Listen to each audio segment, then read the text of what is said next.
Hey, buddy. Cameron, what's going on? We're about to take trip number 2 into the old left unread time machine today. Yep. Are you excited for our little adventure? Yeah. Yeah.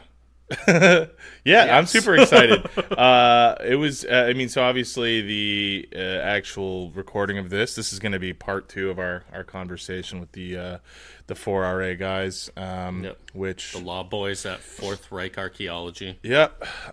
Which was a great conversation, and I think part 1 was a fun listen, and I think that part 2 is going to be an equally fun listen, maybe even a more fun listen.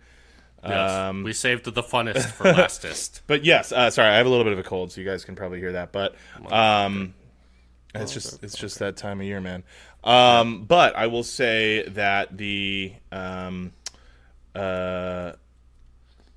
was a great conversation, and as I said, this is part 2 of a sequential episode. So go back and listen to the last one if you haven't. Otherwise, you're going to be kicking off in medias res. You know, it's going to be kind of... It will make no sense to you. It'll be kind of a Tarantino vibe. And the thing is, folks, we can see the listen numbers on our episodes, and sometimes subsequent episodes do get more listens than previous ones. It confuses the shit out of us. Yeah. Yeah, I don't know how. I don't know why. I'm not sure why you would want to hear about, like, the second half of El Cid's life and not the first, but... Yeah. I know you're out there. That's fine. I guess I need to go into it with a clear conscience, knowing that at least you were warned and that nobody is blundering into that and thinking to themselves, that was a very odd start to the conversation. Wow, I have no idea what's going on. Yeah. This is strange. Yeah. I will say, though, so the way that the episode kicks in is kind of a pretty good organic pickup from last time. We had to pause the thing, and there was a whole recording thing, but it kind of works. So it should pick up with Evan kind of recapping what we were talking about a little bit last time, and there you go. Beautiful. It's like a perfectly tailor-made segue. Now, I do want to say, in case the ending sounds a little weird, so we are using, we're doing a video call, and apparently, so Cam and I just usually do the call feature, which we can just jack off for hours on with no intervention by Microsoft. But for this one, doing a meeting, we get cut off at 1 hour. So literally right as we're wrapping up the episode and doing the goodbyes and the plugs and whatnot, the call ended for a second time. So in case it sounds a little bit weird and disjointed, folks, that's because it is. Because we had to record them separately. Yeah. I'll do my best to make it not sound weird, but yeah, if it does, hey, I'm sure you've picked up by now. We're almost at 170 episodes. I don't really know what the fuck I'm doing. So, I do. So I did actually want to say this while digging down around the episodes, and I kind of forgot to. But just in terms of their podcast, it was so funny when I remember listening to their very first episode, and just swinging my fist into the air because literally from the very first episode it was this is fucking professional as fuck. Yeah, these guys, I mean, they're lawyers, so they're very good at what they do. And I just remember back to the early left unread Mark 1 when we're just burping and blowing our noses and shit, and that's just right there in the final product. Yeah, I mean, look, I don't know. I think that something that I will say, and I was kind of describing this to somebody the other day, but I feel like if you and I ever did another project or another podcast, I think it would be better right from the start. You know what I mean? And that might be something that got traction in a different way because it took us. I mean, there was a learning curve. We were completely brand new. This was our COVID puppy. You know what I mean? We didn't get a dog to make our lives feel We started rich a podcast to save the relationship. Yeah, we started a podcast to keep us both sane, and I was relapsing, and everybody was on lockdown, and there were breakups, and there was all kinds of stuff going on. And that's when we started Left Unread. And I don't know. I'm really proud of how things have gone. But yeah, when you look at a show like that, which has been on for years less than us, and they're doing such a great job, and right from the get-go, I mean, it sounded like just as good in episode 1 as it does now. Yeah, which is a compliment to them. And if you said Tremendous. that about our podcast, would not be a compliment to us. No, I know. And so, like, I've always battled with, like, you know, the idea of there's just too much to go back and, like, re-record old stuff. And I know you don't want to delete old stuff. If this was just my show, there'd be stuff you couldn't hear. Like, I'm being honest with you. There would probably, there'd probably be start on like episode 60 or something. Yeah, genuinely. So just keep in mind you have Evan to thank for that not being the case. But yeah, it really is a testament to the fact that they just have a really good show, and it's a total compliment. And it was also a total treat having them on. They're both really great guys, and you know, Evan is really our the social aspect of our show when it comes to forging those bonds and those relationships. And thank you to you for doing that. But I hadn't spoken to either of those guys before, so for me it was you know, there's always this element of like trepidation going into a conversation like that, where I'm like, I wonder what these people are like. Like, I'd listen to a little bit of the show, but that's not always a good indication. And I think that we gelled really well, and it was a nice time. Like, on top of being interesting, it was fun. Yeah, so. They're both sweethearts. Yeah, Don and I are longtime moots, mutual followers on Twitter. So we had something of a rapport already when I reached out to him. But yeah, I mean, we had a fantastic time with them. We loved having them on. Yeah. Hopefully we can collab more in the future. Yeah. But yeah, I guess without further ado, maybe we should hop into that little time machine again. Yeah. How did that go? Like,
Yeah, so trying to remember where we were. So we were talking about kind of the whole Matthew Leibelsberger, the New Orleans attack, and how this sort of broadcast this whole sort of, I guess, whatever you want to call it, the American years of lead, the Amer-Israeli years of lead, the years of lard, the years of lead poisoning, but kind of like really this whole year, you know, I've been sort of, I guess, reticent to like call this. The American years of lead lately, just because America has always been like a super violent place. But I mean, at least with like the major events that have gone on this year, I think I finally have accepted that is the case. That's what we're kind of living through right now. At least in as much as it falls into the category of terrorism.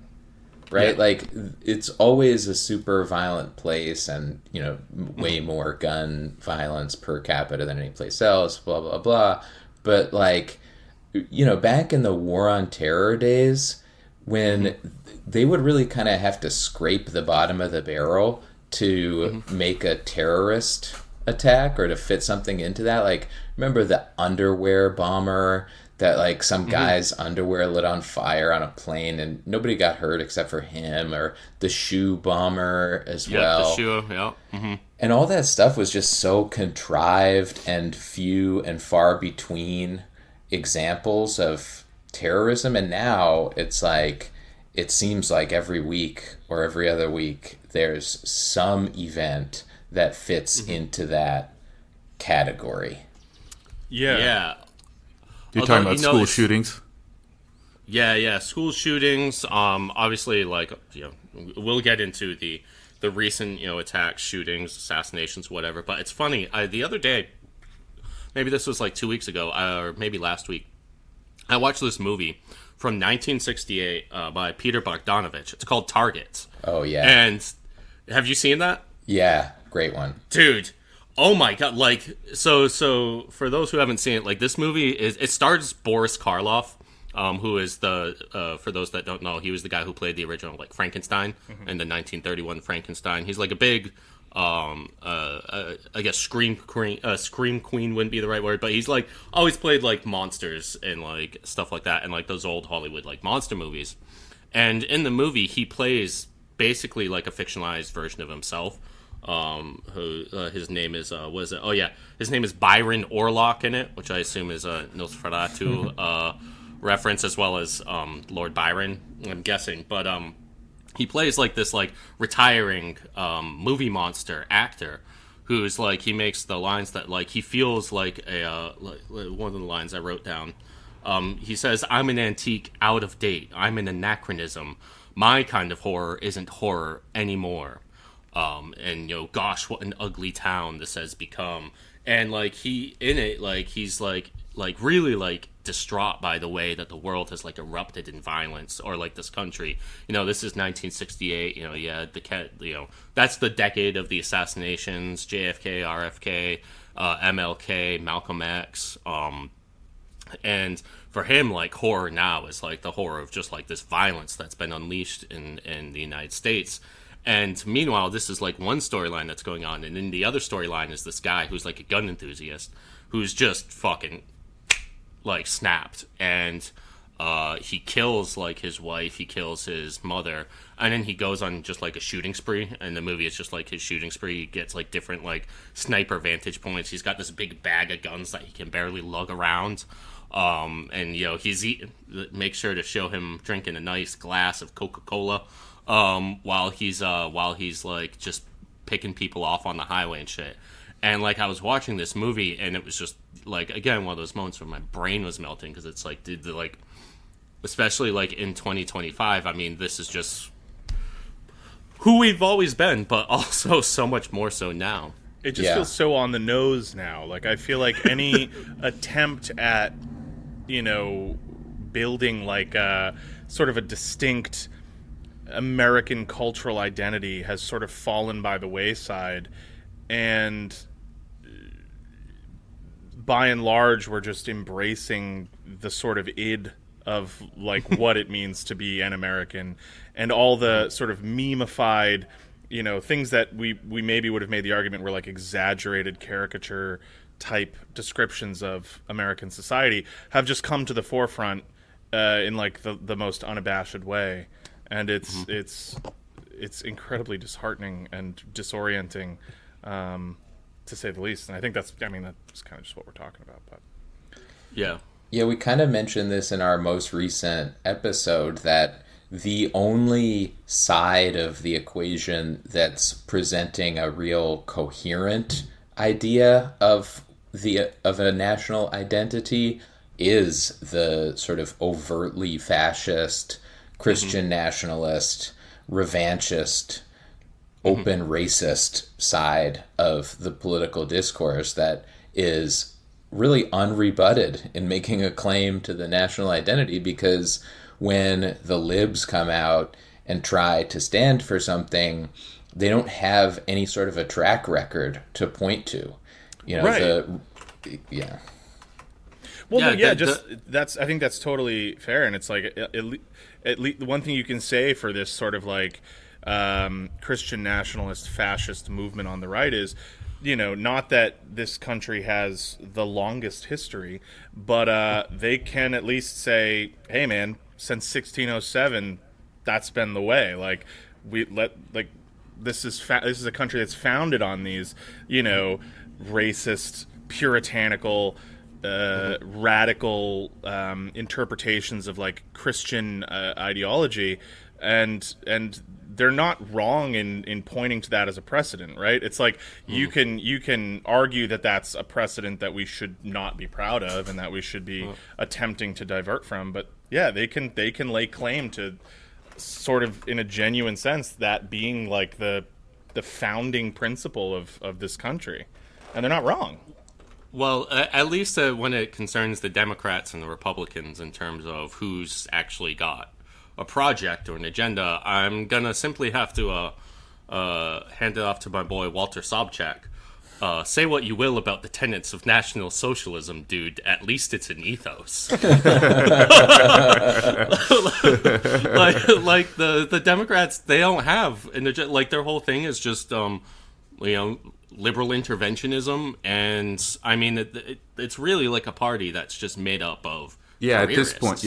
At this point it's like, we believe whatever you believe, now give us $10. Yeah, exactly. Right. That's why there's like this eternal return to chasing like right wing. They're like, well, I mean, if the electorate of the United States thinks that transgendered people shouldn't have rights, well, then we have to meet them where they are in order to get their votes.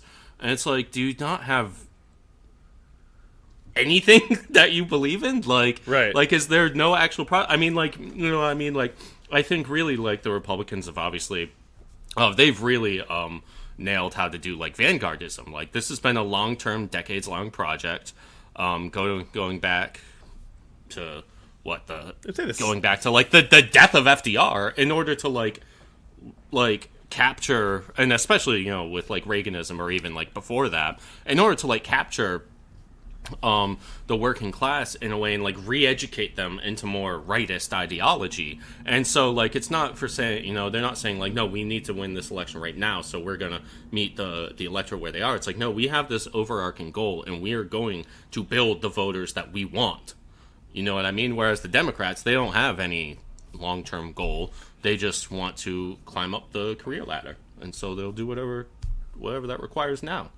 That's partly been why we've been so focused on Gerald Ford and that whole period of time, because the Rockefeller Republicans did offer a kind of almost proto-neoliberal promise of some social programs, a welfare state that exists and that responds to social demands in some form or other. That was the Nixon policy and kind of carried forward by Jerry Ford.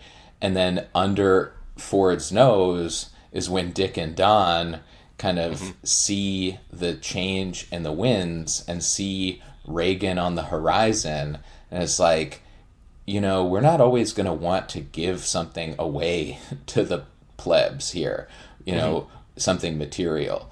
We're going to want to supplant any material benefits that we're going to redistribute downwards with purely spectacular benefits, identitarian benefits. Oh, you belong to the shining city on a hill. Your toiling work hours, moving numbers on a spreadsheet for 10 hours and then going home and watching Netflix, that is making the world a better place. As Stephen Miller recently put it, our ancestors are in Athens and in Rome and in Philadelphia and in Monticello. And, so every chud is his own Thomas Jefferson. I think we're gonna have to have you back and just as Stephen Miller to do an episode. Interview Stephen Miller. Yeah, that would be. I think that's worth the price of admission. I don't know if it's worth the psychic damage. You just inhabiting the role. Don't get too in character. Yeah. Don't go method on us with that one. Right. But yeah, so you have this Debord quote here. Do you want to read that on the strategy of tension, kind of years of lead as self-propelling terror machine? Yeah, and I know you asked me to do it in Debord voice, so I will do that. Hopefully people can understand it. So Debord writes, this is from the comments, and he writes, "Is such a perfect democracy constructs its own inconceivable foe, terrorism. Its wish is to be judged by its enemies rather than by its results. The story of terrorism is written by the state, and it is therefore highly instructive. The spectators must certainly never know everything about terrorism, but they must always know enough to convince them that compared with terrorism, everything else must be acceptable, or, in any case, more rational and democratic. So there you have it. Wow, it's like Yes. he's here with us. Yeah, but yeah, no, it's like this is like, you know, we talked about before, you know, how this is kind of like the American Years of Lead, and that one, you know, I simply must abide by. But you know, I know a lot of people too talk about like, oh, this is like American Gladio or whatever, and that one I have to push against, you know, because Debord talks a bit about, you know, like the kidnapping and assassination of Aldo Moro, but like Gladio itself was like really like a project to break sort of like left-leaning sentiment in, you know, the European countries in order to like break any friendliness with Moscow or with the East in general, and, you know, break these communist parties, and then also like all of these left-wing groups, and in order to like get the European people to further and further move right. But here in America, I mean, that's not really a thing that needs to be done. You know what I mean? I think the key distinction as I see it is Gladio was covert. The Gladio cells that were, you know, the stay behind armies or whatever, Yep. these right-wing terror cells that were run by intelligence agencies were under the radar and were not being used out in the open or claiming responsibility so much for their actions. Whereas today, I would say the equivalent function is being carried out largely by ICE. That ICE is like a state terror organization that is doing these types of spectacular violence against everyday people in the name of intimidation. And ultimately, it's not undermining the left wing by associating the left wing with terror. It's intimidating the left wing through the use and threat of violence. Yeah, absolutely. Like, because like we talked about before, the Red Brigades, they're the ones who ostensibly, you know, kidnapped and assassinated Aldo Moro. But, you know, it's really like, and like Debord says, like he puts it on Propaganda Due. And so, like, I think there's obviously like a lot of like the left-wing violence in Europe post World War II. I mean, some of those people I'm sure were ideological, but it's also kind of up in the air how infiltrated by the security services these left-wing groups were, or how completely just like it was just a smokescreen completely, and that they were just completely like some sort of like right-wing state actors performing a lot of these violent acts. Yeah, like assuming that it was Tyler Robinson that actually pulled the trigger and killed Charlie Kirk. And it's not I haven't looked into the different conspiracy theories that much, or like the analysis of the trajectory and the ballistics or whatever, but let's assume that it was him. I don't think that he's some kind of a CIA sleeper agent necessarily or something like that. The way that I've kind of been conceiving these guys is, imagine like a little the mighty Wurlitzer metaphor, right, back in the day that the CIA used to say they could play the media like a mighty Wurlitzer and make any sound that they want. And I kind of feel like that's how the intelligence and law enforcement agencies are now with these potential shooters or potential terrorists or whatever, that at any given moment there's a million unhinged, super online, brain-poisoned young men with access to guns.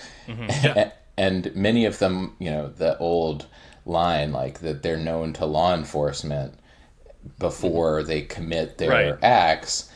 And it's like you can manipulate a little bit the filters and let things go through or whatever. At the end of the day, any situation where the material conditions are becoming worse and alienation is growing is going to give rise to people who will take these nihilistic types of actions and without regard for their own safety. Right. Yeah. I mean, it's no. Go ahead. I was just going to say it's in keeping with that. I mean, you can look at the known, like the public record and avowed track record of, I mean, even just like the FBI over the last 15, 20 years, and how much of their, counterterrorism, domestic counterterrorism actions have involved essentially just like blatantly entrapping people who may otherwise have not committed any crime at all, and then saying, look, like, we caught this guy, we prevented terrorism, when they provided the motive, the incentive, you take somebody who's already kind of detached from society in some crucial way, and you stoke that fire until they reach a certain point, and then say, hey, wouldn't it be nice if you like blew up this Cybertruck or whatever, just as a random example, and then they either are about to do it, or God forbid they get away and they do it, and then you're like, hey, look, there's this guy, we caught this guy, he was known to us. And I would say it's not just the FBI. I have to put on our lawyer hats. I've read many a court transcript, many an affidavit where it's actually hard, I think, to think of times where the police statement isn't something like, and then I offered the guy, $10,000 of government marked bills, or government controlled substance, or something like that, where it's like, he was just basically entrapped the guy into dealing drugs or moving money, or even like killing someone. I've seen. Well, I have to throw it to another one that again seems like a lifetime ago. The plot to kidnap Gretchen Whitmer. Like, remember when that happened? And at the very first, like, this was, clearly, like, these guys were like, I don't know how, like, they were dangerous to a certain level, but it's like they really just kind of seemed like they were LARPing. And like, so for those who've forgotten this, but there was, and all of these guys got off, like, right, like none of them went to jail, I don't think, or maybe one of them did or something like that. I can't remember, but like they were like largely acquitted because like those were the guys who had the plan to kidnap Gretchen Whitmer. Except, like, basically from the word go, there were cops. And from, like, different departments and different, like, arms of law enforcement at these meetings, like, pushing things along right from the word go. I remember at one point when they were staking out Gretchen Whitmer's mansion, there were two cars. One was a car that was supposed to, like, look at the mansion. The other one was a car that was supposed to look out for the cops. And I believe there was a cop in both of those cars. Right. Right. So, it's a well-respected and storied tradition to do this. Yeah. To be clear, I wasn't saying this is just an FBI thing. That's just, I know that's been talked about recently. The FBI's been under, like public scrutiny for that.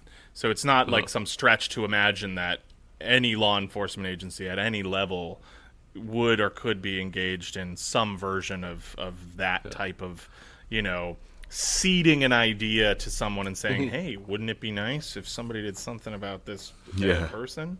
And then, we got him. Well, with the Gretchen Whitmer thing, too, is like, since these are like cops from like that are, I don't think they were communicating with each other because they're not from like the same branches or like whatever.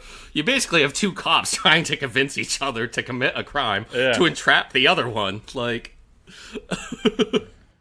well, it's time for MK Ultra. Come on, babe, let me control your brain. Well, I've seen you and I want you to prove that you're insane, and I'll numb all of your pain.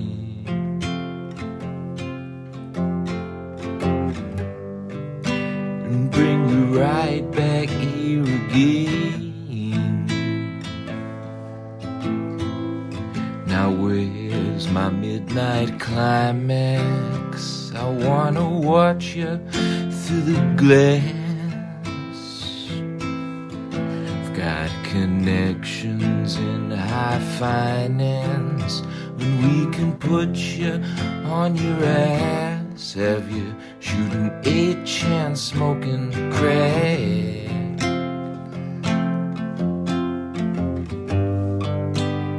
then we throw you in the trash. LSD and PCP, alcohol and THC deprive you of the sensory. I'm after you, but they are after me, because it's all about total control. We'll relieve you of your soul. Yeah, and not even limited to just government agencies, too. I feel like increasingly, and going back to the tech industry especially, that private companies and private intelligence groups and consortia between these similarly like-minded guys, that think about your Eric Princes and your Peter Thiels that have their own ops running, which may or may not have connections to state channels. Maybe they will get an op up and running and then pitch it once it's already off the ground. But it's the proliferation of this type of stuff is so out of control that it's almost a self-propelling machine now, that it doesn't need a prime mover on the government end. It doesn't need, some guy on the payroll to run agents or whatever they used to do back in the day, that they kept it under control. And they were able to do that because they had an expectation of secrecy. Whereas now, the more people get involved, the more different types of groups are involved in this nefarious activity. The platform, everybody from like the tech platforms all the way to something like these Israeli cutouts, like Black Cube or whatever, that can just get this shit up and running, and then nobody knows where to point the finger. It further obscures culpability, further attenuates any sort of accountability, and makes it so that you can't even get an answer at the end of the day. Like I don't know if you guys have been following Ken Silva's reporting about the Trump assassination attempts. That just like he's been keeping up with the Crooks investigation, and it's like seems like every other day there's a new piece of evidence that has been permanently destroyed and will never ever come to light. It's like that's the world that we're living in, the one where not only like will this shit keep on popping off at random whenever it needs to, but you will never ever get to the bottom of it. And that's kind of why I just don't even bother. Yeah. I mean, Cameron and I talked about that. I think it was on our last episode, where it's like with the Charlie Kirk assassination, obviously the assassination attempt on Trump by Crooks, and then the ICE shooting from like irony poisoned I don't know. I guess some 4chan dork. These are like the meme lord shootings right now. Yeah. But like you look at this and like at a certain point, it's just like I don't know what to believe, and I kind of like you have to just like say that, like I feel like all of this is just going to be fog of war. Like, you know what I mean? Like even like the one, like if you believe the official narrative of like the Tyler Robinson, and then the official narrative of that kid who shot up the ICE facility, it's like they're almost just doing it for the fuck of it. Yeah, dude, it's like for the lulz, dude. It's seriously. And then so it's like, it feels like it's like we're living in the era of like a JFK a day, right? Where you've got this like high profile violent act, and then right away there's this like convenient. Could it be a patsy? Could it not? And immediately you're like, honestly, I can't. And it's like you said, Don, like you can't dive too deep at this point, because it's like, you know what? I'm fully aware that as like just a normal guy, I am never gonna know. And you can go down any rabbit hole you want. And these, recent shootings, the ICE shooting, the Charlie Kirk shooting, they're both such ripe fodder for this, where it's like, you never want to admit that like the public media narrative of an event like this is like the most plausible or whatever, but like, dude, I don't know, I can intellectualize the notion that some internet poisoned 4chan dweeb like has been brought up in a culture where he is so saturated with cynicism and irony and like this weird, ever meme culture that's like inching ever rightward, that at a certain point it's like, dude, like the only truly like red-pilled ironic thing left to do is just like fucking ice a guy. Like that's and it's like bizarre. And like in a lot of these groups, like obviously, like, I mean, I remember that the Christchurch shooter from, when was that, 2017 or something like that? He had posted his manifesto, I believe, on 4chan and then live streamed the fucking shooting. Yeah. And then you have like all the, like, obviously there's the whole terrorgram angle and like the Order of Nine Angles and this like group of like, I don't know, like satanic pedophiles who are like grooming kids into turning mass shooters through like Telegram channels and shit like that. And it's just like yeah, like you said, like it's like we've got this like closed system right now, which the closure of it is these material conditions that not only will they never get better, but are actually just getting worse every day. And then you're adding all of this heat to the closed system, and when you do that, anybody who's ever done any like lab chemistry or whatever, it pops. Like, you know what I mean? Like, yeah, exactly. Like, you add heat to a closed system, there's only one way for all of that energy to go, and that's the top is either going to come shooting off or the whole thing's going to explode. And that's kind of, what we're seeing. And that's where the real key point becomes not even the event itself, not even who's responsible for it, but the narratives that it spawns in its wake, and the messaging that each little media silo group of consumers will take away from the event, which are maybe unrecognizable. Somebody who is a diehard Candace Owens listener will not even live in the same factual universe as somebody who's getting their takes from whatever, like Pod Save America or something. Yeah, right. And each one will in turn use the raw materials of the event in order to manufacture something that advances their narrative. And a lot of these are in sympathy with one another, like they mesh together, like the anti-Semitism and sort of philo-Nazi attitude that Candace Owens and her ilk are fostering among a growing population. Saw that the fucking idiot of Jimmy Dore even had Candace on to talk about how Judeo-Bolsheviks actually did more Holocausts than Hitler. Oh, is Jimmy Dore doing Judeo-Bolshevism now? Damn. Motherfucker will do anything that gives a check in his pocket. Oh yeah, anything for the boost, yeah. But that whole fostering of Nazi ideology, we've been saying it since day one, like that is not at all opposed to the genocidal aims of the Jewish state of Israel. In fact, it's helpful because they are able, back to the Debord quote about making whatever is the opposite of terrorism appear more rational and more democratic by comparison. Like if you are just comparing something to the evils of Nazism, that is the threat to the existence of the global Jewry, regardless of how much of an impact the state of Israel's policies have on augmenting antipathy towards Jews in general, because everything that you do it purportedly in the name of all Jews, and any criticism is not criticism of the act, but anti-Semitism.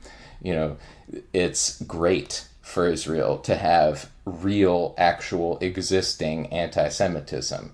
So I wouldn't even put it past the Israel lobby to be tossing some skrill to Candace on the side to get her to keep doing her Not shit. only would I not be surprised, but I almost kind of expected that's the case.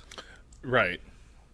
Yeah. Like, you know, like she functions very well as, like, you know, a disinformation. You know, when she's not talking about how Brigitte Macron is actually a man that was her brother, whatever his name is, Jean-Michel Trogneau or whatever, that was an MK Ultra a Manchurian candidate meant to bring Emmanuel Macron into the globalist pedophile elite. I don't know, but when she's not doing that, yeah, she's just always talking about the capital J Jews, and that is a thing that is obviously beneficial to the state of Israel. First of all, for trying to make Jewish people outside of Israel feel unsafe where they are, and then also, as you said, to conflate any criticism of the state with just anti-Semitism. Well, there's no such thing as bad press, so they'll take with it. Yeah. It just stays being true. Yeah. Well, I'm much more interested in the idea that Erica Kirk is Jean-Benet Ramsey. I think that's Oh my god. the theory that's got me the most I saw titillated. Yeah, what was that? I guess to brief aside, what was that, Cam? That I sent you like a 2-pack of that. It was the Erica Kirk as Jean-Benet Ramsey. Yeah. And then I came across a black hole truther as well on Twitter. Yeah. And that was interesting. I spent a few minutes with that. Yeah, me too. I pretty much only go on Twitter or X when Evan sends me something. And it's always bad. It's always a bad time. But just like a really long thread about black holes not being real, and he seemed pretty sure of that it. was some kind of conspiracy. I don't even remember. It was like late at night, and I had like a couple drinks, and I saw that. I was like, oh, I know some people that need to read this. Yeah. Hey, I've never seen a black hole, so Yeah. I've never seen any hole. That's where Brigitte Macron's penis is. Right. Hiding in the fake black hole. Hiding in... Yeah. But yeah, so, man, shit, what did I want to say? There was something that I wanted to say before, but I forgot after we got onto all these tangents.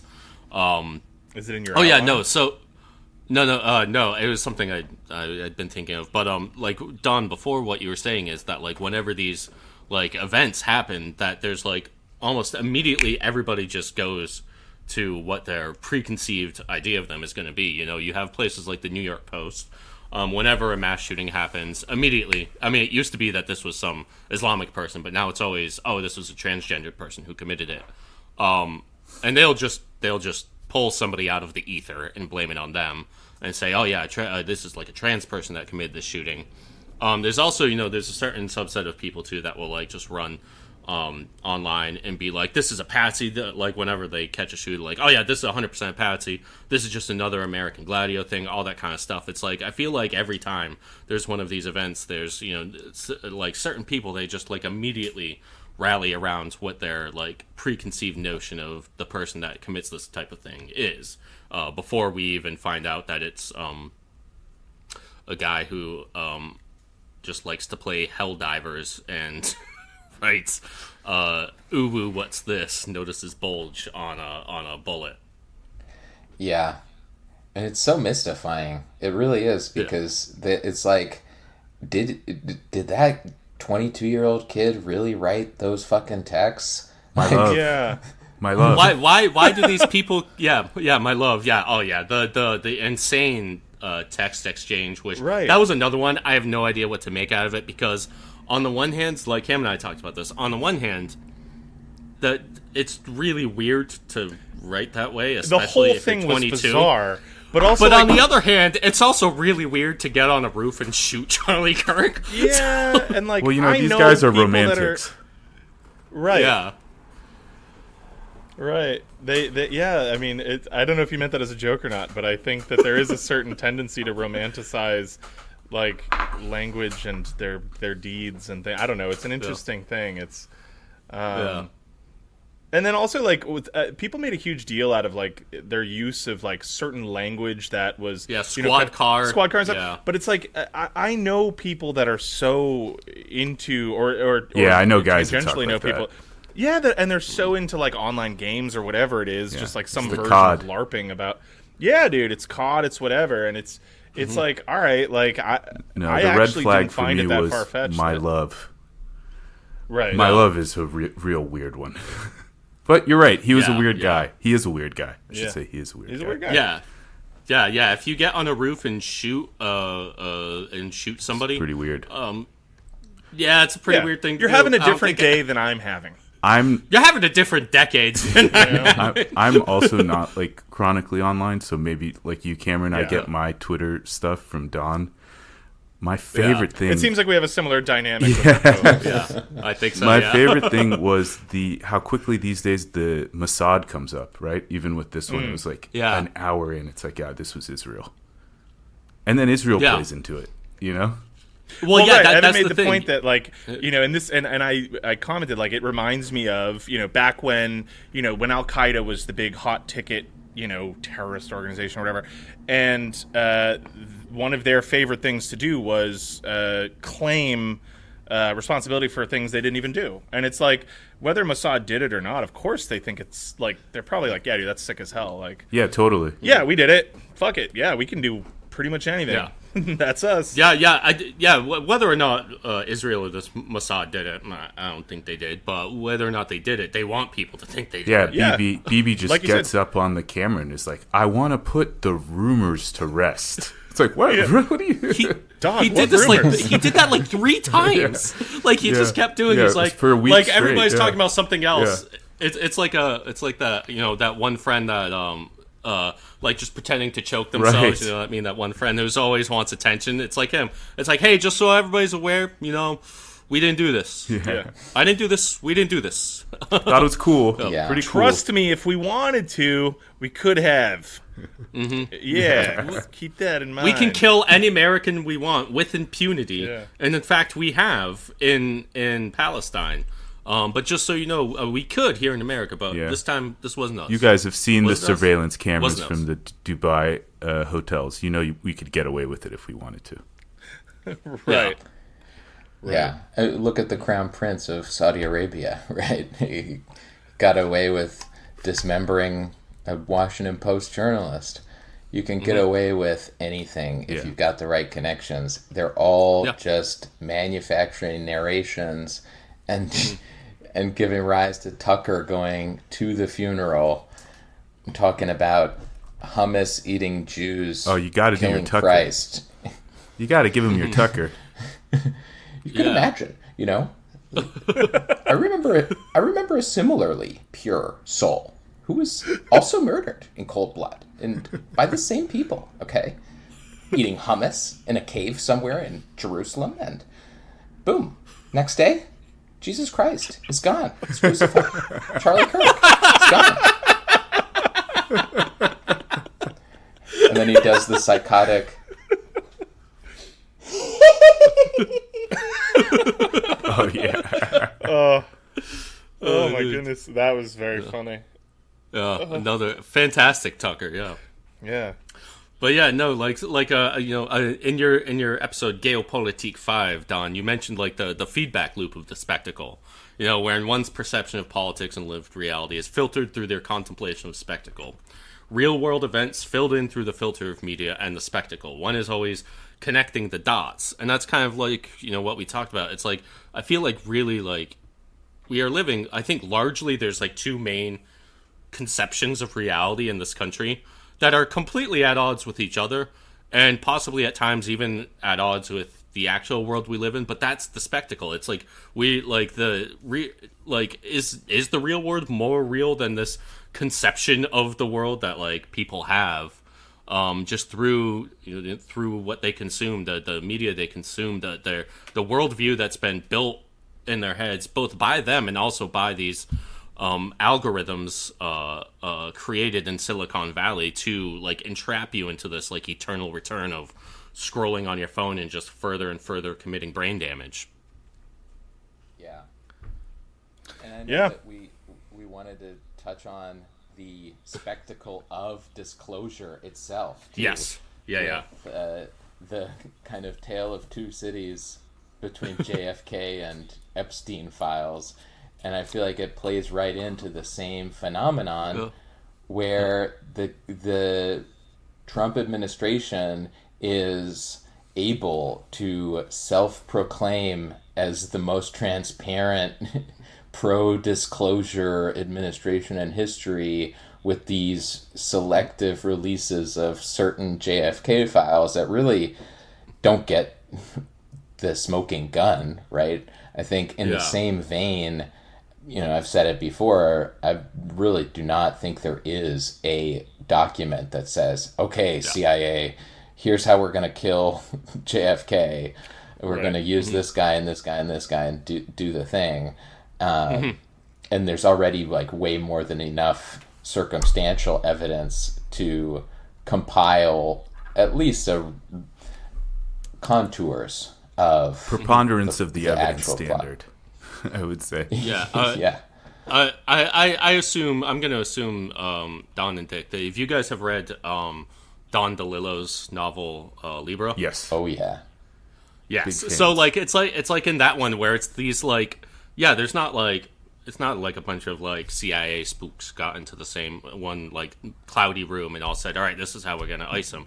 It's you have these circles of influence, sort of like nobody knows the whole plot, and everybody's kind of doing their own thing, and it just sort of coalesces into the act. You know what I mean? That like this person is putting pressure on this person, this one on this one. All of these like different like discrete circles are occasionally interacting certain parts of them, but never the whole. Or not even interacting. There's just these independent interests, right? Whether it's like the wealthy Texans that are plugged into the intelligence community, or the mob, or the FBI, or whatever you're looking at. Cubans. The Cubans, there you go. Yeah. Or the CIA, or whatever, the Russians, if you want. Fine. They don't need to be like communicating with one another, right? And if maybe the CIA knows what's going on more than any other party, maybe they just sort of let the chaos ensue. Yeah, exactly. Right, yeah. Especially with these most recent events, that's what feels right to me. Yeah, you've set the stage, and now you just have to let these people do what's in their interest, what they want to do, what's in their interest. Let the actors act, right? Yeah. Yeah. And they're doing the exact same thing of narrative manufacture with the JFK Files releases. Like, there's some innuendo, again, involving Tucker that is overplaying kind of the Israel did it angle based on a few comments and a few memos that maybe there was some Israelis in the bigger picture. Nothing that I've seen puts sort of an operational or directional authority in the hands of Israelis for JFK, but the raw materials are so indeterminate that, again, it just gives way to all kinds of different narratives that pop up like mushrooms, and the goals of different self-interested groups can be advanced by latching on to one narrative or another. Like, if assuming that somehow, as fucking Anna Paulina Meyerhofer, who goes by the name of Luna in her cosplayed fake Latina identity, that's a German who claims to both be Latina and Jewish and is neither, just to get her fucking Nazi right-wing bona fides in today's political climate. A disgusting political actor, a real dumb person, but also a loathsome cretin. And assuming that she is able to put together a narrative to point the finger at the CIA, inevitably the other shoe dropping on that is just, okay, we need to privatize whatever is left of the CIA and put that into Palantir's hands, because they're going to be more patriotic about it and more consistent and more trustworthy. And it's like, oh, great. Okay, well, now that we've solved JFK, we can have a private security, surveillance, and repression state instead of a government-sponsored one. Whoop-de-fucking-do. Yeah, instead of having captured government oversight on the on our intelligence service, we actually just have one that's completely ineffable entirely and incapable of receiving any sort of government oversight. FOIA-proof that shit. Yeah, exactly. For the next JFK assassination. Mm-hmm. Right. Yeah. Make sure that those fingerprints get wiped all the way.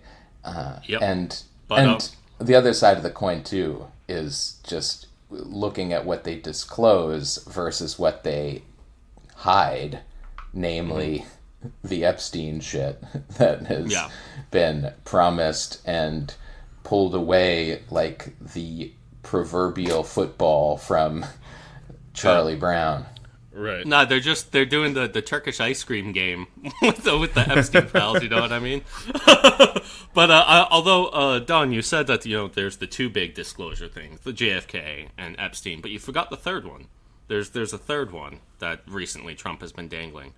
That's right. I'm talking about Amelia Earhart. Where he said that was at like earlier this week, I think it was, where he's like, we're gonna release everything that the government knows about Amelia Earhart. It's time to let the people know. Wasn't there a New Yorker article about her recently where they were like explaining how she was just a total sham, like she was not a qualified pilot? I think it was the New Yorker. Wow, I missed all this. Yeah, I didn't see that article, but I mean, I feel like the Amelia Earhart thing is hire. Yeah, yeah. I mean, I feel like this was the early 20th century. She tried to fly a plane around the world, probably crashed, like in the ocean. Yeah, I want to get the coconut crabs that devoured her corpse. I want to get them in a room and get the real details. Yeah. Next up, Trump is gonna say it's time the American people know what happened to the Lindbergh baby. I think she actually crashed in the Bridgewater Triangle. It was a New Yorker article. Amelia Earhart's reckless final flights. It came out in June of 2025. So I guarantee someone around Trump read that, and in like a 30-second interaction with him, explained how like Amelia Earhart was like a reckless, sort of inexperienced, incompetent pilot that put her life in. Everybody who saw her fly away, who was like her friend and a pilot, knew that she was going to die. And, Trump, I have no doubt that he just like latched onto that. And now he's doing this thing. He was just like, oh, yes. No, we need the American people to know that Amelia Earhart was unqualified for that solo flight around the world. It's one more quiver one more arrow in the quiver to bring on full-on apartheid under the guise of meritocracy, right? Yeah. Like that. Before we started recording, we were talking a little bit about Pete Hogshit and his great speech to the generals, and talking about wiping out the wokeness out of the armed forces and all that shit. They can do shark attacks. I had to look up what a shark attack was. Of Amelia Earhart. What is a shark attack, actually? It's like in Full Metal Jacket when the drill sergeant like just bombards the room and starts yelling and hitting people and pushing, wrecking their beds and harassing the new recruits. Oh yeah. They call that a shark attack? They call that a shark attack. I thought it was butt stuff. I thought it was some weird psychosexual thing where the drill sergeant would put a broomstick up their butt or something. I don't know. That's the training that they call that a shark attack too. Oh my god.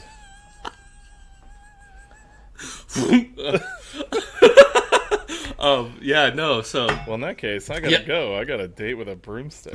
I got a date with R. Lee Ermey. Okay. Yeah. What we need are, let a million Private Gomer Pyles Bloom. That's exactly right. That's part of this, right? It's like they can hit their recruits again. They can psychologically terrorize them again, and then 4, 6, 8 years later, those disturbed minds are ready find to go. each other on Discord and convince each other to commit a act to really show their commitment to the American project in their own way. Bro, I was thinking about doing a lone wolf attack, but we have such similar experiences in basic training, getting molested by our drill sergeant. Maybe we should just team up and do a wolf pack. I can just see the headlines, and there will be some Democrat in office at the time that will be like, we need to bring woke back to the armed forces to really make sure our occupation of Venezuela works well. Well, I mean, dude, it's so funny too that because Pete Hegseth is, he's really big on the war fighter thing. These aren't soldiers; they're war fighters, and it's like, how is that not your just weird little version of wokeness? Yeah, totally. Right. You know what I mean? Yeah. Yeah, it is just identity politics. It's the same stupid game and dumb template. Just whatever, badassified so that they just feel the good Wario version of it. Yeah. Right. Exactly. The Bizarro Wario iteration of whatever. Yeah. I think that we should make ourselves into war fighters of the mind.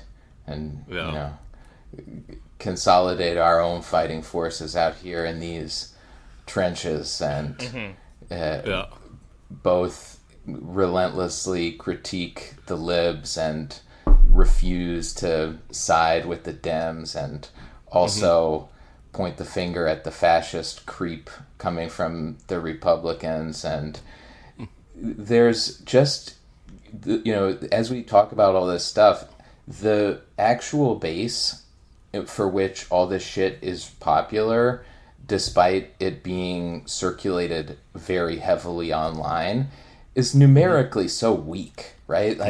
Nobody likes any of these fucking people. They're pathetic. They're so transparently shitty. Oh, the media tour that fucking Hakeem Jeffries has been on, and him and Chuck Schumer, where they're just we think this time though we think the Republican Party will do the right thing. We've had a stern talking to with them. Motherfucker, you earned your place on Uber's board of directors or whatever. Just go take a check and just leave us the fuck alone. Get out of public life. Who are the people that Hakeem Jeffries is really a symbol of hope for?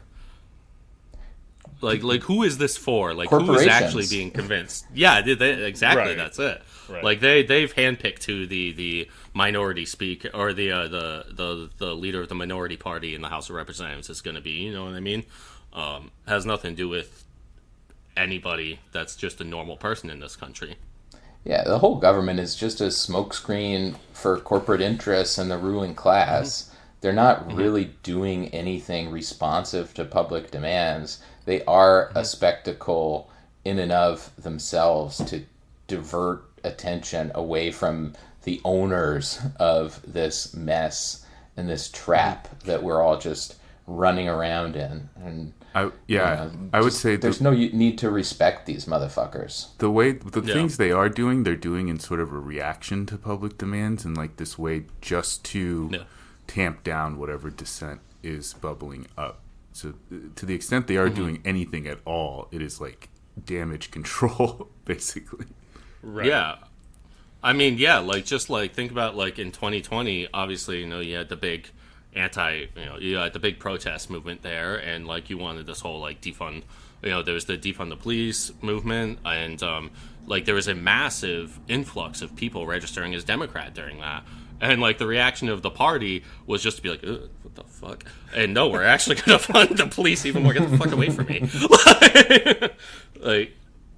But yeah, I mean, these electeds are really just the chosen sin eaters for for all of the big beautiful CEOs and board members and chairmen of the boards and whatnot out there.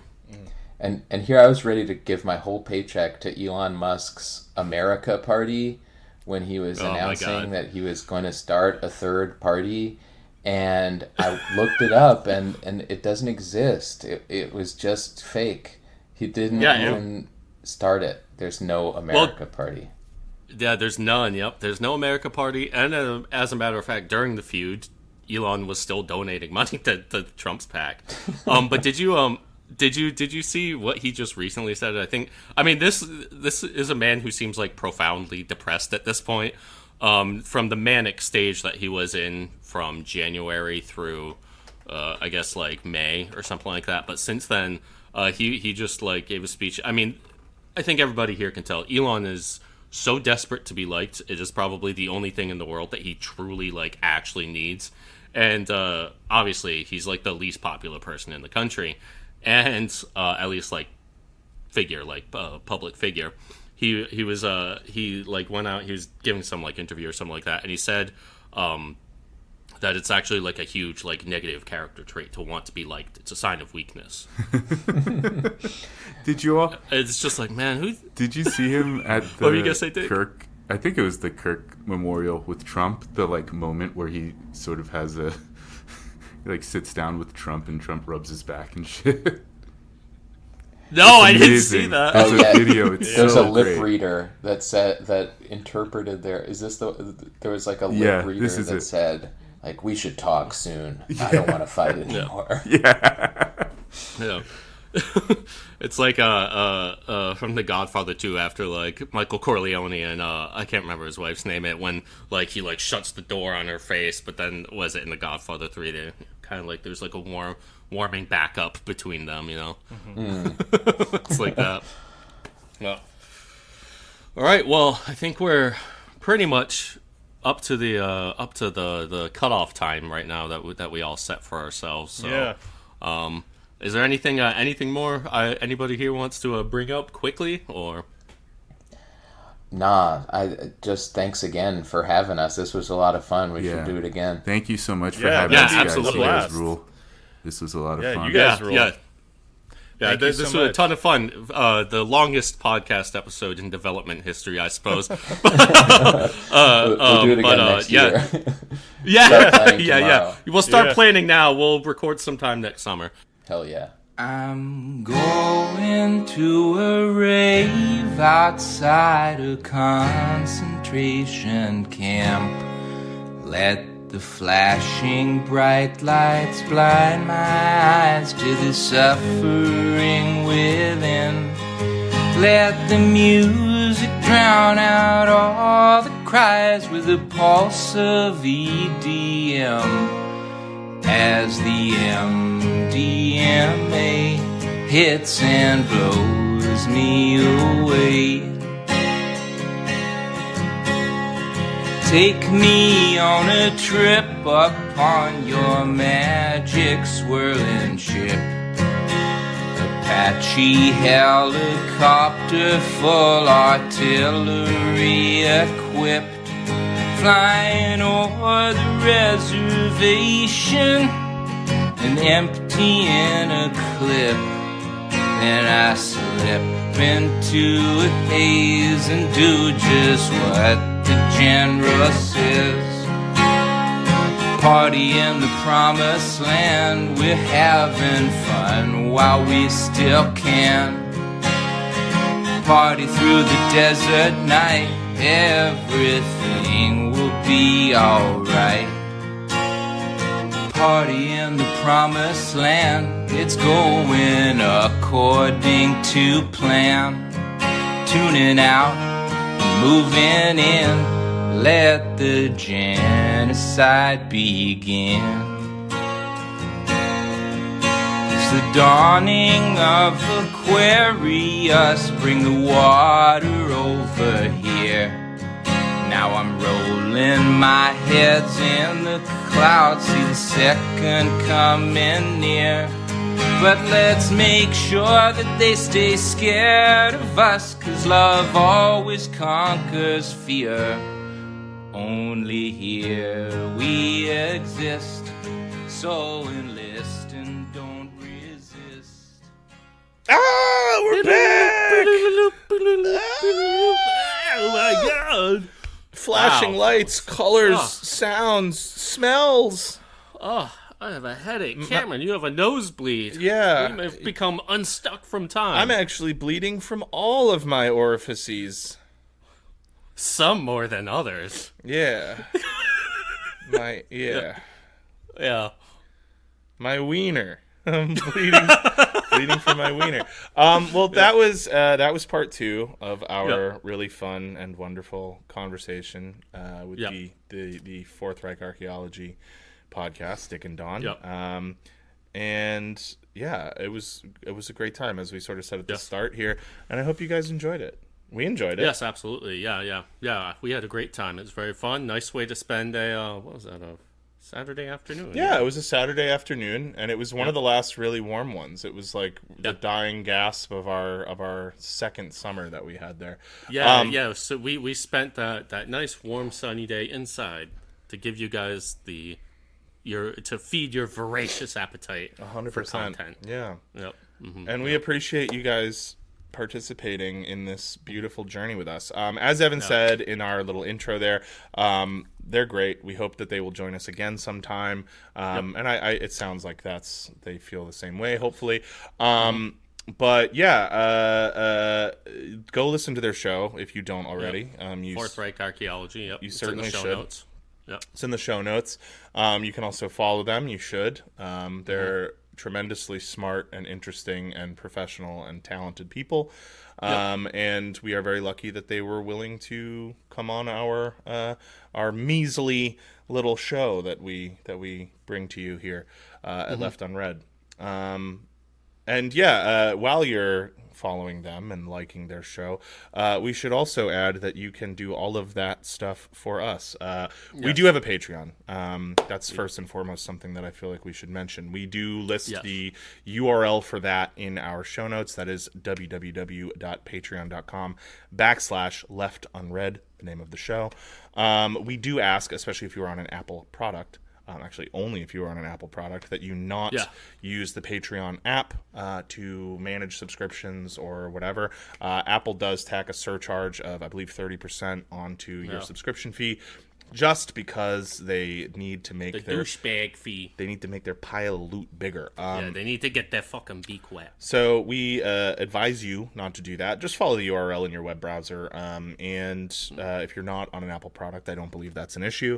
But we thank you so much. If you are someone who already subscribes, we love you. We appreciate you. If you do not yet, but you are considering it, again, we love you and appreciate you. And if you love the show, but cannot or do not want to subscribe to Patreon, we still love you and appreciate you. And there are other ways that you can return our love, because it is a relationship that we have. And in a relationship, there has to be give and take. And what we would like to take from you is, if it's not your money, we would like to take your adoration. Your time and effort. Your time and effort. Share us with your friends who you think would find our silly little pet project interesting. We certainly do. And please rate and review us on your podcast app of choice. That is super helpful. Helps boost us in the algorithm. You can email us. The email is always in the link with feedback. You can follow us on X, the Everything app, formerly known as Twitter. You can follow us on Instagram. You can. There's a myriad of ways that you can contribute in Get your Left Unread jollies off. Yeah. Twerk your little shit silly. You can visit your local ICE outpost, and while you're performing whatever clandestine acts you may choose to perform at an establishment like that, you can recommend to them that they listen to the Left Unread podcast. It might be good for some of them. You can blare us out of a megahorn, out of an air horn, a megaphone, not a megahorn. Yeah, megaphone. You can blare the podcast out of a megaphone at the National Guard if you're living in Illinois right now. Give them something to kind of put a little pep in their step, because some of those guys look like they need it. Yeah, maybe a couple peps. A pep rather than a fucking those Pepsi, are some dude. brisket eating motherfuckers. Yeah, man. Those are some. That's a motherfucker who is most definitely on the cheeseburgers. They all have that look, like, you know, when you ask, like, is Pepsi okay? They're like, no. No, it is not. Not with my tendies. No. But yeah, I think that's it. Did I hit everything? Not with my dino nuggies. Yeah. No. Yes, actually, yes. You hit everything. Okay. So ready to say no. Listen to that, folks. He was just on the tip of his tongue with a no for old Cam. No, you fucked it up. No, I'm certain you didn't. Anyway, love you all dearly. Thank you so much for your enduring support and understanding and everything. Obviously, as we talked about, shows a labor of love, and we've got our waxing, we've got our waning, but we're still here. We still love you, and we still love doing it. And I was describing this show to someone the other day, and I had some really endearing things to say about working on this project with Evan, and I won't go at length with them all here, but suffice it to say that, you know, at the start of the show, Evan said something about this being a project that fixed our relationship, and it did, actually. So I'm happy to be doing it. I love you, Evan. I love you guys, the listeners, and I'm proud to make the Left Unread podcast, and I hope that you guys continue to listen because we tremendously appreciate it. Dicks out for Left Unread. Dicks out for Fourth Reich Archaeology as well. Yeah, 100%. Keep your shit hard and ready to go. Yeah, hard and ready to rock. I'm trying to think of like a non-exclusionary addendum to that, but I don't know. No, it's just everybody's got this type of dick out. Right. This is the type. This is the type of dick that everyone the mental has. Dick. Your mental dick. Sure. Yeah. Well, keep your mental dick fucking twerked. Okay. Cool. Yeah. All right. Well, with that being said, thank you guys so very much for listening, and we will see you all next time on another exciting edition of Left Unread. Bush.